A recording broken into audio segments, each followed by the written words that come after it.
way Swami leads us on is to make him a part of our life, and slowly from there he led us on to a very, very important truth, and that truth is that we are not the doers.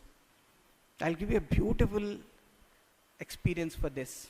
This was during the Vedam time, 2003-2007.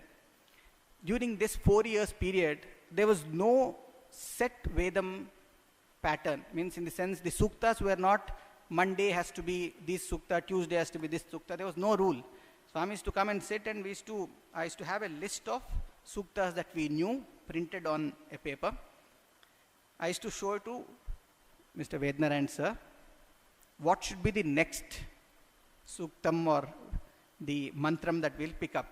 And how I used to decide was seeing Bhagwan's mood in the sense whether there are too many VIPs around, whether Swami is free enough to sit for a while, what kind of surroundings are there, and on the spot I used to decide what should be the next mantram.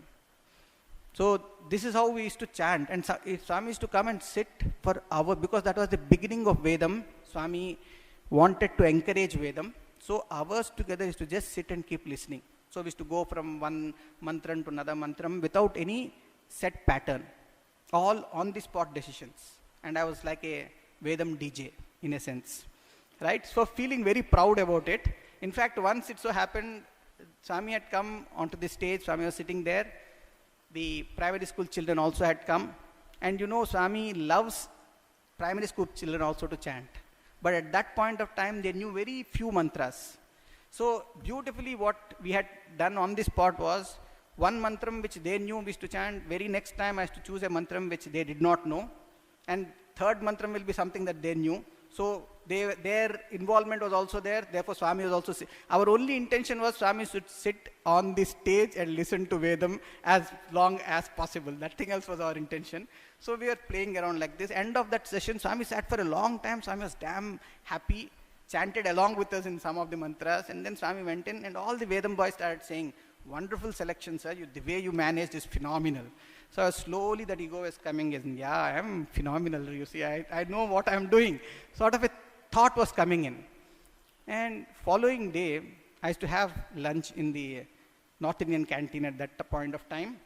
Following day, I had gone for lunch.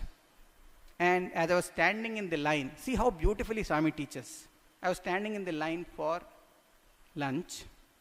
There was a father and a son standing behind me. And the son was telling father, "Father, I am thrilled today. Phenomenally, I am just so happy today." Father said, what happened? What was your experience? He said, "Father, I knew only one mantram, Medha Suktam. And I was praying to Swami, Swami, next mantram has to be Medha Suktam." And Swami made it Medha Suktam. Then suddenly it was like means he was telling, I only overheard. But it was like a shock to me that he is making my hand move. He is listening to the prayers of everyone and acting through me. I am not acting. So that is the status which he takes us through. In a very loving way. He didn't tell directly. He made it just happen. This is the beauty of his experiences. Beauty is so wonderful, so magnanimous and beautiful that things fall in place to convey a message.